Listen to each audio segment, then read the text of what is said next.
Hi, my name is Raquel Chacuan, and I am from a little village in New Mexico called Loving.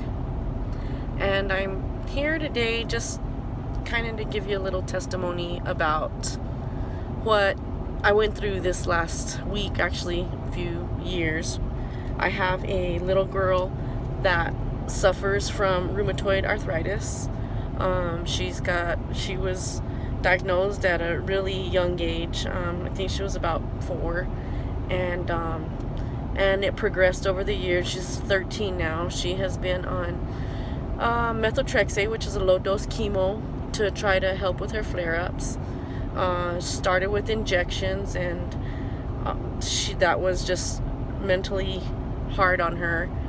She did that for a couple of years, and then the doctor decided to started having some stomach problems, decided to give her some oral medication. So she's same medication but orally, and still didn't help as much as far as stomach problems. She had to have her gallbladder out a few months ago, and so had to go undergo surgery for that, and they couldn't figure out exactly why it was flaring. She's, again, when she got it taken out, she was a 12-year-old, so it's pretty rare for something like that to happen to a 12-year-old, but nonetheless she has survived it and she feels better.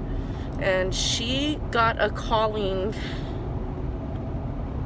I want to say right after my 16-year-old daughter, when she was 13, she did was called a Pilgrimage for Vocations with the Archdiocese of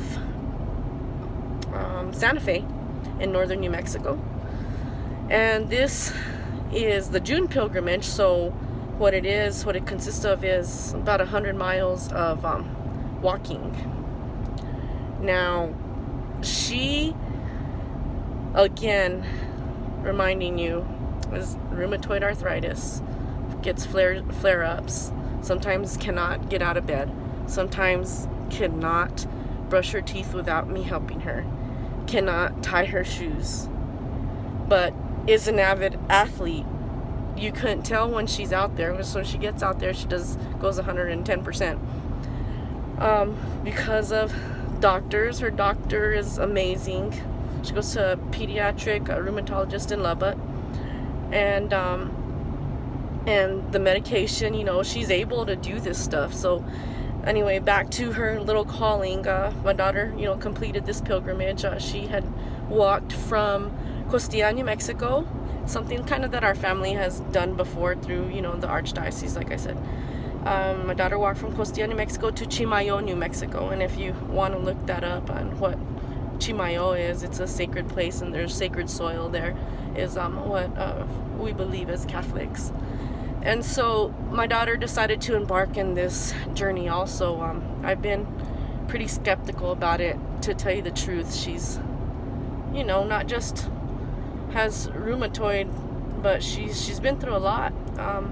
Me and her dad, right when she started taking her chemo, we got divorced, and that affected her a lot, because here she is having to take some medication that's pretty much poisoning her, and getting sick off of it, and then her dad's not there anymore.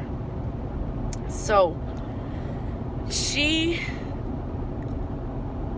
is on the pilgrimage right now. Today is I dropped her off on Sunday, her and my older daughter Taryn. She is 16, and she said, I'm gonna go back because to be there for my sister, which is awesome. A couple of nieces are also there. My sister, thank God that my sister is able to go. But I had lots of trouble letting my daughter go on this, but I never let her know. I never told her that, look, I'm scared, you have a flare-up, what if this screws your joints up for life? I never did, and I thought about it, and I pushed her. We did practice walks the last month, and she kicked my butt. She was doing we did 10 miles, 6, 7, And here I am, mama, aching, don't have any kind of disease like her, and she finishes a 10-mile walk and goes and plays basketball afterwards. So I'm like, okay, she's gonna be all right.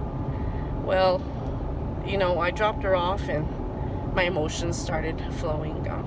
Dropped her off at the church in Albuquerque. She's walking from Albuquerque to Chimayo. And just cried and cried. And when she was little, I remember her telling me that, Mom, don't cry. Like, she says, and I'm carrying her from her bed because she can't walk. And she says, Jesus went through a lot more pain than I'm going through when he had to die on that cross for us. So, wow, you're right. You're right.